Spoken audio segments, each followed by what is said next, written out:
अब हम लोग स्टार्ट करने वाले हैं decimal numbers. Sir decimal numbers क्यों पढ़ा रहे हो? अब ये क्वेश्चन तो सारे बच्चे पूछेंगे, ये तो 5th ग्रेड का टॉपिक है। लेकिन सर ये इंपॉर्टेंट टॉपिक है, क्यों? क्योंकि रैशनल नंबर्स को इरैशनल नंबर्स में मूव करने के बीच में एक ब्रिज का काम करता है रैशनल डेसिमल नंबर्स। ठीक है, तो आज हम लोग डेसिमल नंबर से स्टार्ट करेंगे, बेसिक सारे डेफिनेशंस को हम लोग क्लियर करेंगे, उसके बाद फिर हम लोग इंपॉर्टेंट टॉपिक्स पे जाएंगे। तो देखो डेसिमल नंबर्स क्या क्या होते हैं। तो रैशनल नंबर्स तुम्हारे पास दो तरीके से बनता है। तो रैशनल नंबर कैसे बनता है? रैशनल नंबर बनता है टर्मिनेटिंग डेसिमल से और नॉन टर्मिनेटिंग डेसिमल से बनता है। ठीक है, लेकिन वो जो नॉन टर्मिनेटिंग होगा वो रिपीटिंग डेसिमल होना चाहिए। इसकी एक्सपेंशन हम लोग सीखेंगे कि क्या क्या चीजें हैं, लेकिन ओवरऑल एक व्यू देता हूं मैं तुम्हें कि रैशनल नंबर टर्मिनेटिंग डेसिमल से बनेगा और नॉन टर्मिनेटिंग रिपीटिंग डेसिमल से बनेगा।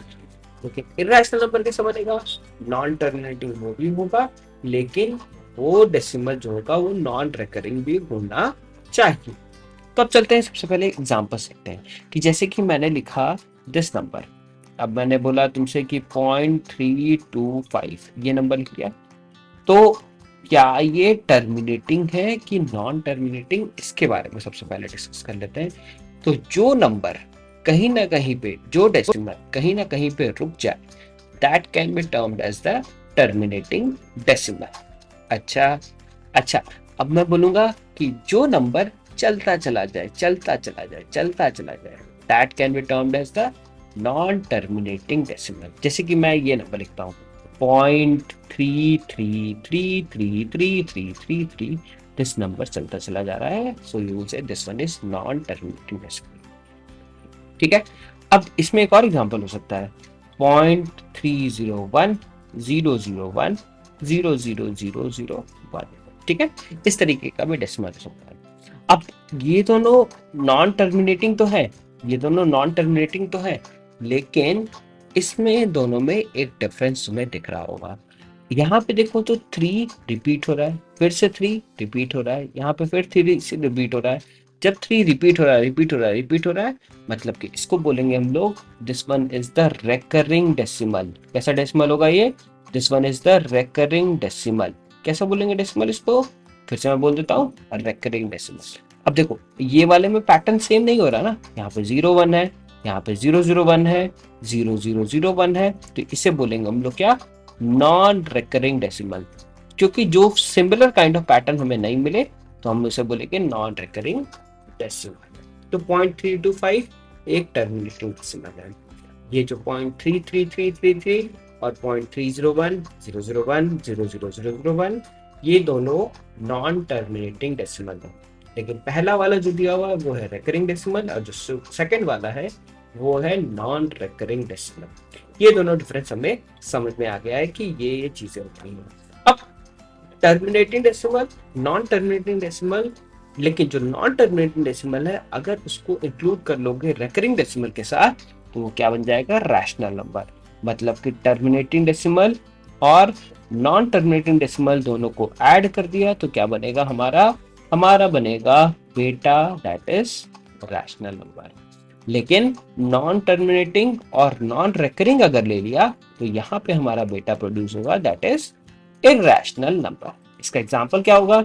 इसका एग्जांपल जैसे कि मैंने बोला तुमसे कि 0.325 एक टर्मिनेटिंग डेसिमल है, और एक और ले सकता हूं मैं जैसे कि 0.3333, इस तरीके का नंबर ले लिया, that is also called as rational number. लेकिन अगर जैसे कि मैं ले लिया 0.30100100001 और इसको आगे तक लेके चले गए, तो ये हो गया मेरा क्या?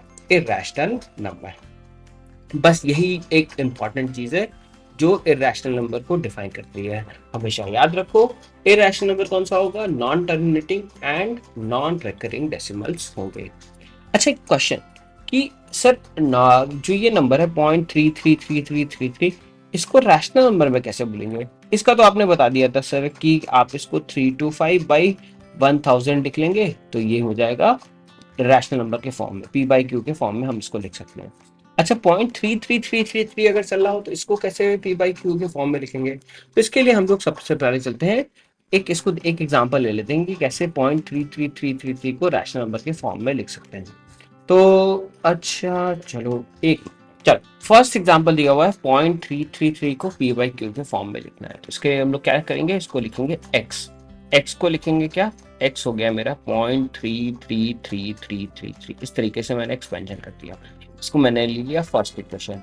अब इसमें क्या करेंगे, फर्स्ट इक्वेशन में हम लोग 10 से मल्टीप्लाई कर देंगे, तो इसको लिखेंगे क्या 10x, 10x is equal to क्या हो जाएगा 3.3333, और ये आगे तक चली जाएगा, ठीक है। इसको ले लेंगे फर्स्ट सेकेंड इक्वेशन।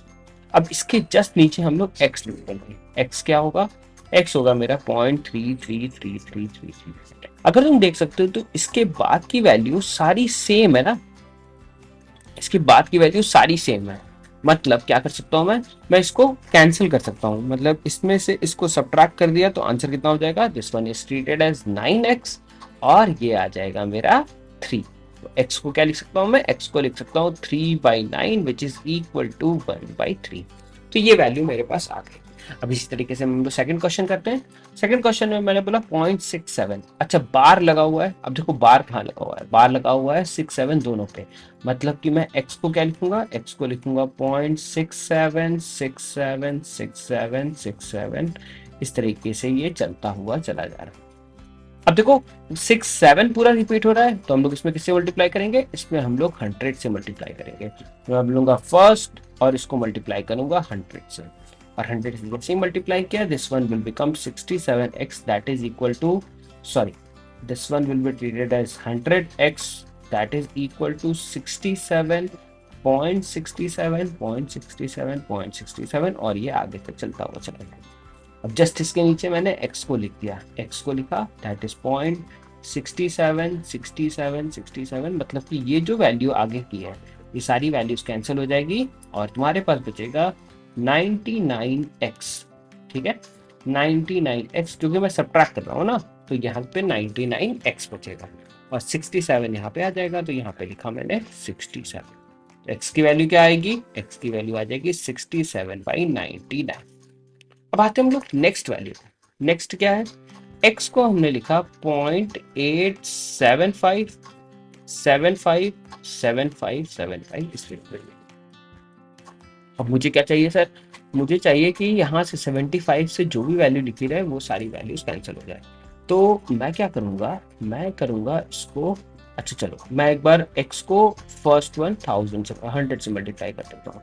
मैंने लिखा कि फर्स्ट को मल्टीप्लाई करो 100 से, ये कर लिया, तो 100 से मल्टीप्लाई किया तो ये क्या लिखूंगा इसको मैं 100x that is equal to 87.5, फिर क्या आया 75757575, इस तरीके से लिख दिया, और जो x था उसको मैंने यहाँ पे इस तरीके लिखा 0.875757575, इस तरीके से ये बढ़ता हुआ चला जाएगा। तो तुम्हें दिख रहा होगा कि 75 से आगे की वैल्यू पूरी सेम हो रही है, तो हम लोग इसको हटा सकते हैं और जो रेस्ट ऑफ द वैल्यू है उसको हम लोग सब्ट्रैक्ट कर लेंगे। तो क्या लिखेंगे यहाँ पे, आई will say 100x minus of x that can return as 99x, और यहाँ पे 87.5 और minus of 0.8 that can be return as equal to 15 minus 8 that is equal to 7, and you will get 6. This one can be written as 86.7। इस तरीके से मेरे पास value आ गई। x की वैल्यू क्या लिखेंगे बेटा, x की वैल्यू लिखेंगे 867 डिवाइडेड बाई 990, तो ये हो गया मेरा आंसर। तो ये हो गया छोटी सी वैल्यू जो थी हमको लिखनी थी 867 डिवाइडेड बाई 990। क्लियर, जो चीज मैंने तुमको बोली कि पी बाई क्यू के फॉर्म में तुम सारे नॉन रेकरिंग डेसिमल्स को, और रिपीटिंग डेसिमल होने चाहिए, सॉरी रिपीटिंग डेसिमल होने चाहिए और टर्मिनेटिंग डेसिमल होने चाहिए, सारे डेसिमल्स को हम लोग रैशनल नंबर के फॉर्म में इस तरीके से लिख सकते हैं। तीनों क्वेश्चन मैंने तुमको समझा दिया, इस तरीके से तुम्हारे पास आएगा। अच्छा तुमसे पूछा जाए कि कोई एक बिना सोचे समझे, क्या तुम बता सकते हो बिना देखे कि यार सर ये जो नंबर लिखा हुआ है ये डेसिमल के फॉर्म में तो होगा, चलो ठीक ये तो डेसिमल के फॉर्म में होगा, लेकिन नॉन टर्मिनेटिंग नॉन रिपीटिंग होगा कि नहीं होगा, ये कैसे डिसाइड करते हैं। अब इसके लिए अब हम लोग को एक चीज देखना होगा। सबसे पहले इसके डिनोमिनेटर्स को चेक करेंगे। इसका डिनोमिनेटर लिखा हुआ है 5 × 4 और इसका डिनोमिनेटर यहाँ पे लिखा हुआ है 3। ठीक है, मतलब अगर मैं 7 को 4 से डिवाइड करूँ तो क्या लिखूंगा इसको, वी विल से 4 लाइक 4 1 जा 4 पॉइंट, और यहाँ पे तुम्हारे पास वैल्यू क्या आ जाएगी, तुम्हारे पास 3 है तो 4 7 जा 28, 4 5 जा 20, 1.75 आ गया। फिर 5 से डिवाइड किया तो 5 से डिवाइड करोगे तो क्या वैल्यू आ जाएगी, you will say that value is equal to 5, 5 3 जा 15 and 2 and you will get 5 5 are 25, so 0.35 ये वैल्यू आ गई, 0.35 वैल्यू आ गई। तो सर ये कैसे हो गया कि तुम्हारे पास ये टर्मिनेटिंग डेसिमल में आ गया। अच्छा चलो, मैं अगर 3 से डिवाइड करूँ उसको तो ये वैल्यू आ जाएगी 3 5 जा 15, 3 6 जा 18, फिर 3 6 जा 18, 5.666666। अरे सर ये तो यार नॉन टर्मिनेटिंग डेसिमल है, ये टर्मिनेटिंग डेसिमल है। ये डिसाइड कैसे कर रहे हो सर, आप डिसाइड कैसे कर रहे हैं कि ये वाला टर्मिनेटिंग डेसिमल में कन्वर्ट हो जाएगा और ये वाला नॉन टर्मिनेटिंग डेसिमल में आ जाएगा। दोनों रैशनल नंबर है, लेकिन एक टर्मिनेटिंग डेसिमल में कन्वर्ट हो रहा है, एक नॉन टर्मिनेटिंग डेसिमल में हो रहा है। ये इसलिए हो रहा है क्योंकि इसका जो डिनोमिनेटर है वो एक इंपॉर्टेंट रोल प्ले कर रहा है, और ये जो रोल है ये यहाँ से डिफाइन होता है कि अगर denominator 2 to the power m के फॉर्म में हो, जैसे कि 2 टू द पावर m क्या बोलूंगा मैं, जैसे कि 2 स्क्वायर के फॉर्म में, और मैं बोलूंगा 4 8 16 इस फॉर्म में रहेगा, तो हम लोग बोलेंगे कि 2 टू द पावर m के फॉर्म में है।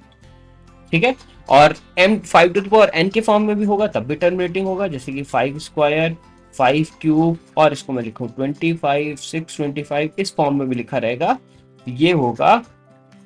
ठीक है, ये दोनों हो गया। अगर ऐसा लिखा हुआ है, जैसे कि अभी मैंने एक एग्जांपल लिया हूँ 10 100, यहाँ पे क्या हो रहा है, यहाँ पे 2 भी है और 5 भी है, सो वी विल से कि ये वाले नंबर्स को भी हम लोग क्या बोल सकते हैं, 2 to the power n into 5 to the power n इस फॉर्म में भी अगर प्रेजेंट होगा तो ये सारे डिनोमिनेटर में अगर प्रेजेंट है, इसके अलावा कोई और नंबर प्रेजेंट है तब नहीं होगा, यही होना चाहिए। अगर ये प्रेजेंट है तो हम लोग क्या बोलेंगे, that number is a terminating decimal. ये हमारे लिए एक इंपॉर्टेंट चीज है। तो अब चलो देखते हैं क्वेश्चन, देखते हैं क्वेश्चन में बोल रहा है कि without solving this question tell me whether this one is a terminating decimal और नॉन टर्मिनेटिंग डेसिमल। ठीक है, तो नॉन 15 पहले चेक करते हैं। 15 में क्या है, 3 है और 5 है। 5 तो प्रेजेंट है, जो कि तुमको बोलेगा कि ये टर्मिनेटिंग होगा, लेकिन जो ये 3 है ये इसको क्या बना देगा, नॉन टर्मिनेटिंग। तो हम लोग इसको क्या बोलेंगे, this one is non terminating decimal, NTD। अब आते हैं इस 27 पे। 27 को लिख सकते हैं 3 इंटू 3 इंटू 3, ना ही 2 प्रेजेंट है ना ही 5 प्रेजेंट है, तो हम लोग उसको बोलेंगे this one is a non terminating decimal. अब आते हैं इस बेचारे के पास 120 के पास, तो बोलेंगे 5 5 जार 25, 25 5 जार 125। अरे ये तो सारा 5 ही है, अगर ये पूरा 5 है तो इसको क्या बोलेंगे, this one is terminating decimal. अब आते हैं इन भाई साहब के पास, तो ये बोलेंगे 7 स्क्वायर। 7 स्क्वायर मतलब ये सारा वैल्यू 5 भी नहीं है और 2 भी नहीं है, तो हम लोग बोले क्या बोलेंगे, this one is a non terminating decimal. फिर आते हैं और एग्जांपल ले लेते हैं। सर ये बताइए कि ये 8 है, 8 को क्या लिखेंगे, 2 क्यूब लिखेंगे। 2 क्यूब मतलब 2 के फॉर्म में प्रेजेंट है, तो हम लोग बोलेंगे ये वाला नॉन टर्मिनेटिंग होगा। 100 के बारे में मैंने पहले बता दिया था कि ये तो होना ही चाहिए, जैसे कि मैं लिखूँ 5 इंटू 2 और 5 इंटू 2। चलो इसको लिखा मैंने 5 स्क्वायर और इसको लिखा मैंने 2 स्क्वायर, तो 5 भी प्रेजेंट है 2 भी प्रेजेंट है, तो we will say this one is a terminating decimal. 625 के बारे में अंकल सर बताइए, तो बोलेंगे 5 टू द पावर 4 है सर, ये तो 5 टू द पावर 4 है, मतलब कि 5 के फॉर्म में, तो हम बोलेंगे क्या, this one is a non terminating decimal. लेकिन ये जो नंबर लिखा हुआ है 9, ये हो गया मेरा 3 स्क्वायर।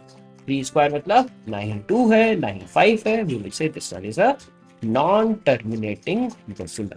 ठीक है, तो option C, option B is a terminating, even option A is also terminating, लेकिन last one is not a terminating decimal. तो यहां से एक एग्जांपल सेट हुआ कि ठीक है, तो एग्जांपल सेट हुआ कि जो भी नॉन टर्मिनेटिंग होंगे, सबसे पहले हम लोग लिखेंगे नॉन टर्मिनेटिंग होंगे और नॉन रेकरिंग होंगे, ये जो एग्जांपल है, this one will leads out to the form of the irrational number. ये एक इंपॉर्टेंट चीज यहाँ से हम लोगों ने डिफाइन कर ली कि इरैशनल नंबर कैसे होंगे, तो नॉन टर्मिनेटिंग होंगे और नॉन रिकरिंग डेसिमल्स होंगे।